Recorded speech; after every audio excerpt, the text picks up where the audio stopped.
The whole atmosphere of the school for the last few days has been based around Year 9 and the Guided Choices evening. The students themselves need the opportunity to ask the questions in an informal setting. We have a system in school for all functions where every member of staff who's in charge of that has to write procedures. I mean, I've got my little box here, and this is just really Guided Choices evening. It allows us any time of year to say, well, okay then, in January you should have started the process. Have we started the process? Yes, okay. What do you need to do? You might decide to do performing dances. Start our first meeting, the team leaders for the subjects who have to do a small display on the evening in order to sell their subject to the students. I go into a lot of assemblies and speak to the students. I make sure the students realise it's a very serious evening for them and the choices they're making are very important. But at the same time, I also make them realise it's their event rather than an event for the school in terms of a teacher's event. The key to this evening is about us sharing information. It is about the students in the room and parents finding out about what subjects are available for you to study in Key Stage 4. Our assistant head, who's in charge of it, lets us know with a letter in the pigeonhole, and he usually then sets up an informal meeting with the team leader to talk about what he expects from that evening and what we're expecting from it as well in terms of displays, who we have to see, how many students we think we'll have to talk to, and from there it sort of evolves into what needs to happen on the evening itself. A tick list is the best way of ensuring everything that should happen does happen. If you haven't got one, go to another school who held a similar event and they will have a similar checklist.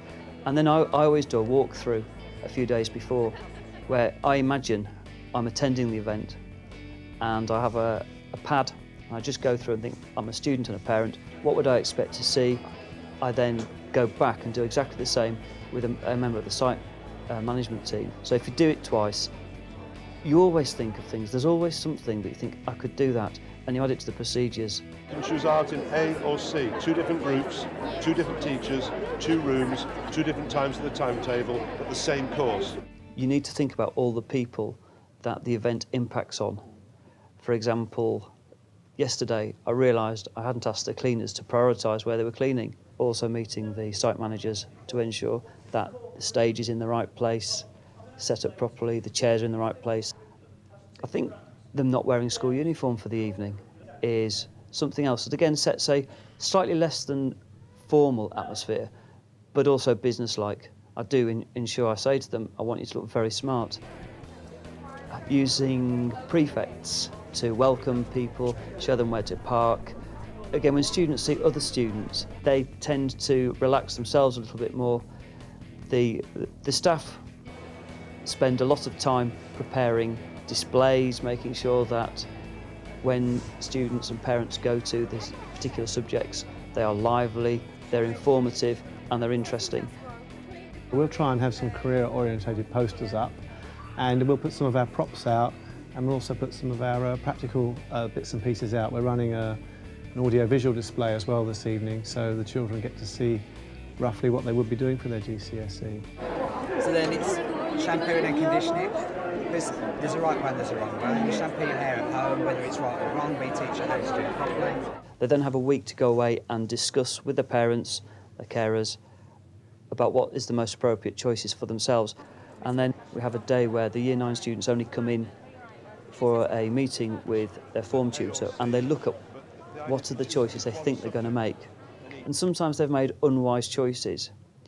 We maybe try and guide them to making choices that would be more appropriate for themselves. What is it you're interested in? Or are you more into the practical or both?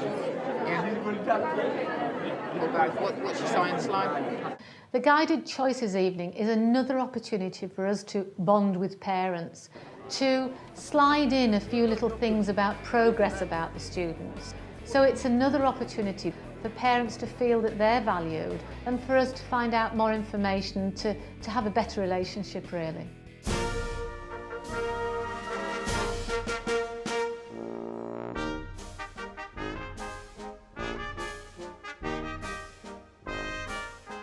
An awful lot of schools do school productions, and the amount of organisation is phenomenal. They need health and safety guidance, what was happening with the lighting and the rigging. They need the child protection issues, because if you're taking photographs there, children have a right to be protected. These are little things that you forget about. You've just got to make sure you've ticked every box. The cycle of a school play tends to be a whole year. We start literally after one production's ended. The initial things that you have to do, you have to find out the availability of the licence. One of the school favourites, Grease, was unavailable for a couple of years because they were touring it, so they wouldn't even allow you to put it on. Mr Bumble, face the audience. Can we not try and hit Oliver in the eye, please? If possible, we do need him. I would say the minimum amount for a school play would be about £1,000, because you can find that the licence itself can be £300, £400, £500. What I did when I came to this school is I set up a performance budget, and we put on some smaller productions to start with, and put all of the ticket money into this budget. And once I had enough, that's when I decided 3 years ago to put on the first school play. Bill, on your line, it's your business. I want you to scream it at her, it's your business, and then storm off. To get students involved, what I always do is have posters up and ready for as soon as they come back after September. And I have the audition within 2 weeks of them coming back. You get a lot of students that turn up that are excited about the production but are unaware of the commitment. I have a very, very large chorus, because you are likely to lose a third very, very quickly once they realise the hard work. Parents have to be aware of the commitment, and have to have written permission from the parents so they're fully aware. Obviously then you need things like booking the hall, making sure that you have the available space to actually rehearse in, making sure you're aware of the actual calendar and how that will impact on the rehearsal schedule. Now you're just looking at me. Luke, I want you to concentrate. Within the 6 months of the rehearsal, you're obviously going to have highs and lows. The beginning is a great high, everyone's very, very excited. And then you sometimes find within the first few weeks, when they realise that maybe they're not all involved immediately, that you can have a bit of a lag. And then towards the end, things like possibly talking to them about costumes or props, or all of a sudden we'll lift them again. The stage has now gone up, getting someone involved in the lights. So all of the technical sides, all the glamour sides, just sort of, when there is a dip, throw something at them very, very quickly, and it will lift them. Thank you. We do have a link with professional companies, and things like lighting and sound have been supported by professionals within their field who have then taught our students how to do it. This time round, if something goes wrong, you go over it. I am not stopping at any point. You need one person who has sole control over it and an awareness of what's going on. So my role is director, producer, I look after the finances. But you do delegate, obviously the music teacher or head of music will obviously deal with the music. 6 times of that. We've had English teachers, science teachers that have worked on the dances, but you do need to have one person who has a clear overview of what's going on. I do attend a meeting with the senior team 2 or 3 weeks before the production to go through any of the sort of basic needs of the night, things like extra cleaning, because we use some of the classrooms as dressing rooms, refreshments that we may need, car parking issues. One of the people that's very, very important when you're putting on a school play is the site manager. They can obviously advise you on issues to do with health and safety, how many seats you need, fire regulations, as well as supporting you technically. It is a lot of work, a lot of commitment. You still have your everyday teaching to do, but you know what it's going to be like at the end. You know on that last night the cheers that are going to go up and the joy that they have. And so it does. I mean, that's why we're here. So it does keep, the students do keep you going.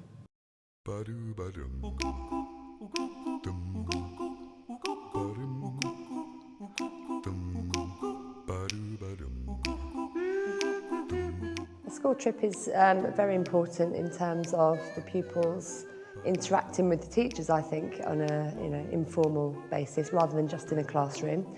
Barcelona trip is one that's going this year. We've done it 2 years ago as well, and there'll be about 30 children going. There's 3 members of staff, so it's kind of 1 per 10 pupils.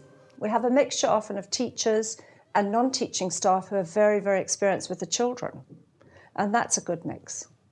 There's always a member of staff who goes ahead of that trip and does all the recce before they come back and we actually approve it.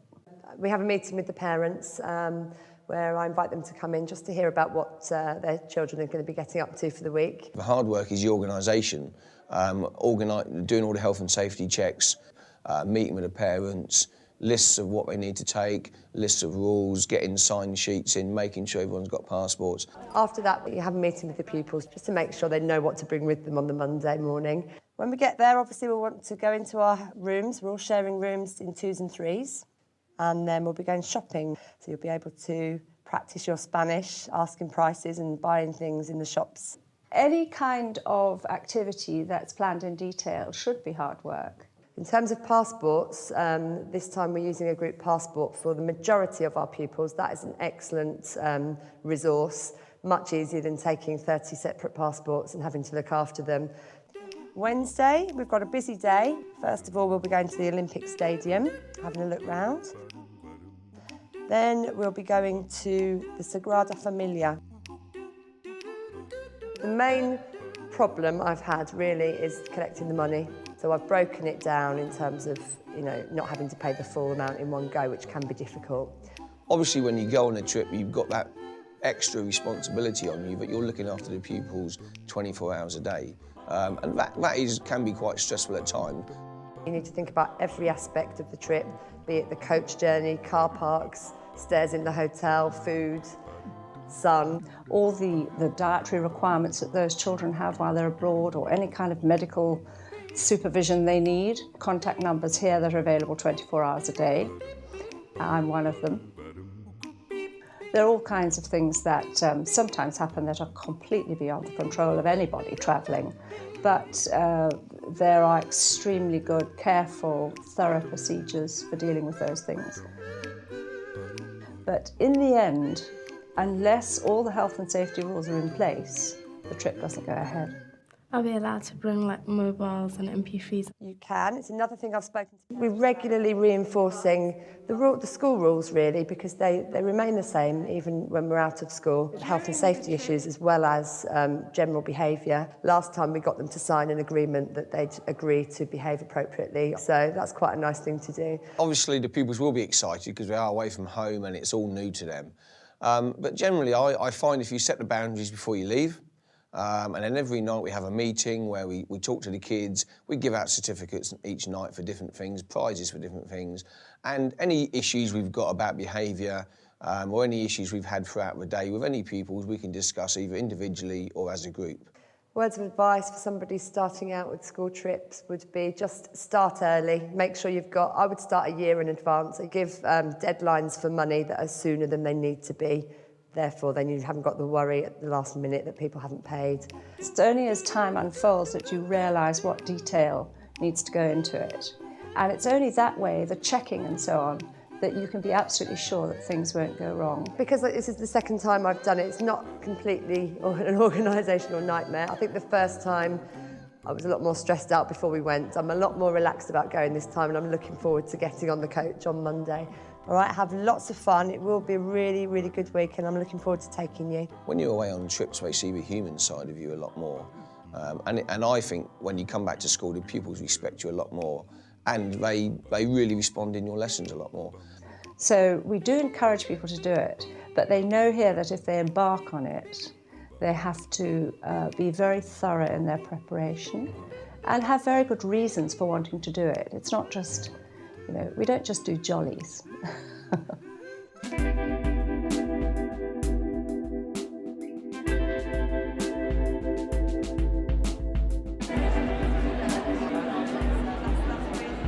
For me, Parents' Evening is very important. It's the one chance that we get to really engage with the parents about how the pupils are doing. Parents' Evening starts months before the actual event. First thing we have to think about is getting the reports done. Parents' evenings aren't hard work if you're doing your job effectively in the first place. Your mark book should always be up to date and your register ready, so you've got your evidence to take with you. We assure good attendance for Parents' Evening because we send out letters to every family and they have to bring reply slips back in, brought in by their child. We look through, we see what slips we haven't got, and on the days before the Parents' Evening, phone calls are made to all those parents asking them to be there on that night. Caretakers have to set up the hall for chairs, and also it's very important that the teachers feel that they're wanted, and therefore their names have to be put out on their tables. To help run Parents' Evening, we have to ask prefects to come in to help with the organisation of taking parents to the proper teachers. Then there's the logistics of food for parents and for teachers after school, because some teachers won't have time to go home. Problems that do arise on the day is obviously teachers being away from school. And we have to have, I suppose, as in football, like substitutes to take their place on the day if required. We have to be flexible because obviously some parents work in the evening and some people just can't make it on that night. So I run a second Parents' Evening for any parents who can't make that evening. If parents don't turn up, then they are contacted within the following week, and we try to persuade them to come into the second Parents' Evening, which I run later. We've worked very hard over the years to get a good turnout, because when we started, we'd be lucky if we got 30% or so. Some of them weren't comfortable in a formal school environment. We hadn't made it welcoming enough. We didn't always provide translators.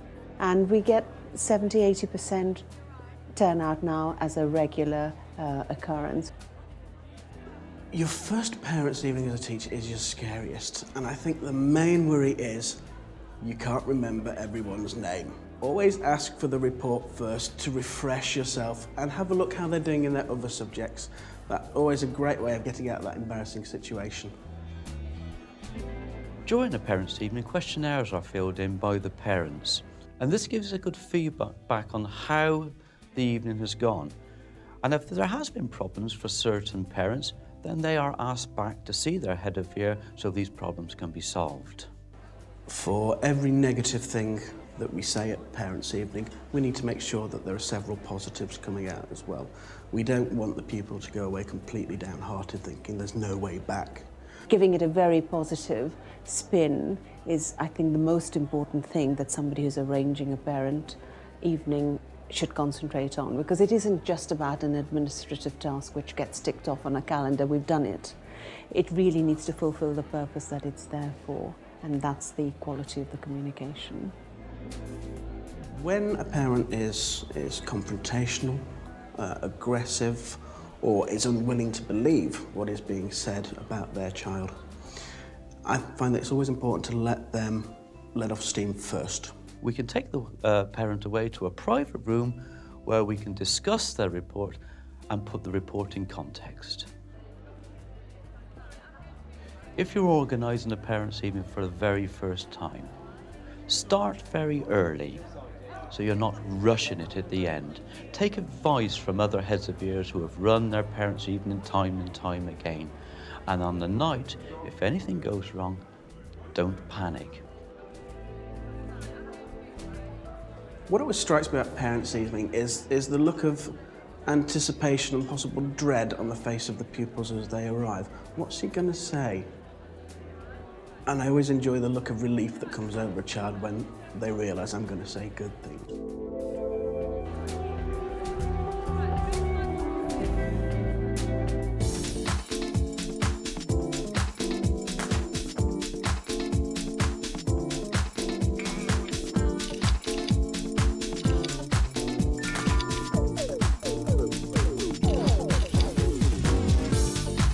Sports Day at Woodlands is quite an extraordinary event in the school calendar. Anyone who's been involved in this sort of sport will know that that is one of your toughest days, because you come in and you're just hoping that no one is ill. It brings all the school together. The houses compete The house system provides opportunities for all students to take part at whatever level they think they can. Everybody who competes earns points. You come first, 7 points. You come last, it's 1 point. Now, is taking part more important than winning? No, winning's important. But you see, your team can only win if everyone contributes. And so you need your points, you need someone to take part. Boys are involved at all levels, not only from a performance standard, but also in a support system as being buddy coaches, as being junior leaders, as being the water boy, as being the kit coordinator. So it is truly an all-inclusive event. We have a number of senior students who will get given responsibility to go around and organise and ensure that boys in year 7, 8 and 9 are taking part in the activity. When lads are encouraging younger lads to perform, the younger ones respond well. And I think it's really good. Organisation of a sports day is often a very complex affair. The date for sports day is often set in the calendar a year in advance, together with a provisional date in case of bad weather. Too often in a school, it's a small group of staff who are expected to do everything. No, here at Woodlands, all the staff will be involved on that day. The clever people in the maths and science department deal with things like spreadsheets for scoring. The science department sort of help out with things like the watches and the measurement of things, and quite a number of them are on the finish. Parents are actively encouraged to be involved in the sports day celebration, both preceding the event in terms of helping out to coach their boys in the house in the variety of different events, or simply just to act as support for the team on the day, either bringing down extra sandwiches or extra drinks or just an extra pair of eyes and ears to help the staff out. We keep things quite as simple as possible, so year 7s and 8s will only be doing field events, and year 9s and 10s will only do track events, and then we'll swap round. The most important things are that you actually are keeping your programme to a level which is easily managed and works within a safe environment. Full risk assessments are taken for all aspects of the day that the senior team look through and inspect. Each group of staff that are officiating the event has a specialised or experienced member of staff who runs through the procedure and runs through the safety operations for that particular event. We ensure that we have first aid available, that there's access for ambulance and so on if necessary. And then the sun shines and we have a fantastic day. Sun protection is a key feature we do have to advise about. We encourage our boys to slip on a t-shirt, slap on a hat and slop on the sun cream. If the weather is slightly inclement, then we might have to change the events around depending on our risk assessment. The main problems obviously are the throwing events and the hurdles. In terms of the nitty-gritty of the organisation on the day, so long as you've tried to cover all the bases in your planning prior, things usually run quite well on sports day. If you're thinking of running a sports day and your school hasn't had one of this sort of nature before, then my advice would be to go and talk to your local athletics club, find some officials there that will tell you about what sort of things that you need to think about, what sort of things you need to do. The other thing is to find the local schools in the area that actually do have sports days. Actually go and see what their events are like. Ask them for any sort of, pro formas that they use, so you don't spend ages inventing your own. And then find a small group of people within your school that are really keen on doing it. Logistically, it's one of your tough days, but at the end of it, it's very rewarding. We're here for the children, and the children find it an absolutely fantastic way in which to celebrate the end of the sporting year and to leave the school on a real high note, ready for the summer holidays. Sports day is excellent, yeah, one of the best days of the year, particularly when the sunshine comes out.